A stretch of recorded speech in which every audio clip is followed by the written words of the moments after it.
اور اگر یہ نہ مانے تو پھر احتجاج کا دوسرا راستہ بھی اختیار کرنا چاہیے۔ یہ رائے ہے، اگر آپ اس سے متفق ہیں تو اس کو آگے ضرور۔ بسم اللہ الرحمن الرحیم۔ جیو نیوز نے حضور جان عالم سید الاولین والآخرین صلی اللہ علیہ وآلہ وسلم کی شان مبارک میں جو بے ادبی کی اور مسلم امہ میں سے پاکستان کے کچھ یعنی انتہائی محدود تعداد میں غیور مسلمانوں نے اس پر سوشل میڈیا کے ذریعے آواز اٹھائی، تو ان کا ایک معذرت خواہانہ ٹائپ کا کلپ آ گیا اور پیمرا نے صرف 15 دن کی پابندی لگا دی اور لوگوں کو مطمئن کرنے کی کوشش کی۔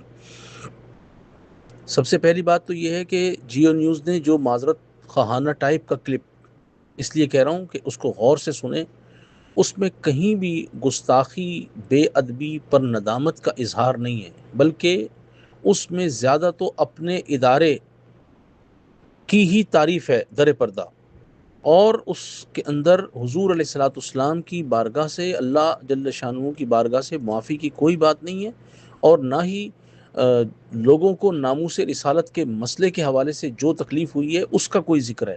بس مبہم سے الفاظ جیو نیوز کے نمائندے نے، جو کہ خبریں پڑھتا ہے، اس نے آ کر کہہ دیے ہیں، تو یہ کوئی قابل اطمینان بات نہیں ہے۔ سب سے پہلی بات تو علماء اہل سنت و جماعت جو پاکستان میں کوئی تھوڑی تعداد میں نہیں، ہزاروں کی تعداد میں، ان کو مشترکہ طور پر آواز اٹھانی چاہیے تھی، اور اس بات کا تقاضا حکومت پاکستان سے کرنا چاہیے تھا کہ مستقل بنیاد پر جیو نیوز پر پابندی لگا دی جائے، کیونکہ یہ رسول پاک علیہ الصلوۃ والسلام کی عزت و ناموس کا مسئلہ ہے۔ 15 دن کی پابندی سے کیا ہو جائے گا؟ اور جتنا مواد اس نے پیش کر دیا ہے اور جو جا چکا ہے اس کا کیسے ازالہ ہوگا؟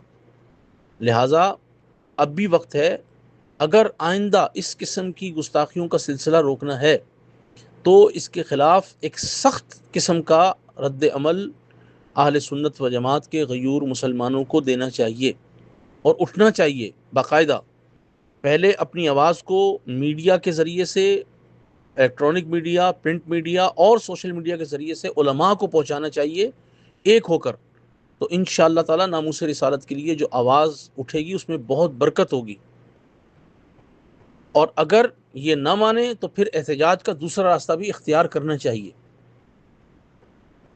یہ رائے ہے، اگر آپ اس سے متفق ہیں تو اس کو آگے ضرور بڑھائیں کہ یہ جو جیو نے کلپ معذرت خانہ ٹائپ کا دیا ہے یہ قابل قبول نہیں ہے۔ وہ باقاعدہ اس بات کا اعلان کرے کہ ہم سے یہ غلطی ہوئی ہے۔ وہ تو کہہ رہا ہے کہ ہماری پالیسی نہیں ہے، تو پالیسی نہیں ہے تو پھر کیسے آ گیا؟ اور یہ جیو نیوز نے تیار نہیں کیا تو کس نے تیار کیا؟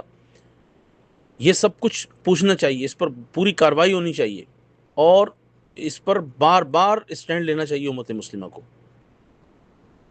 اگر آپ متفق ہیں تو اس بات کو آگے ضرور بڑھائیے۔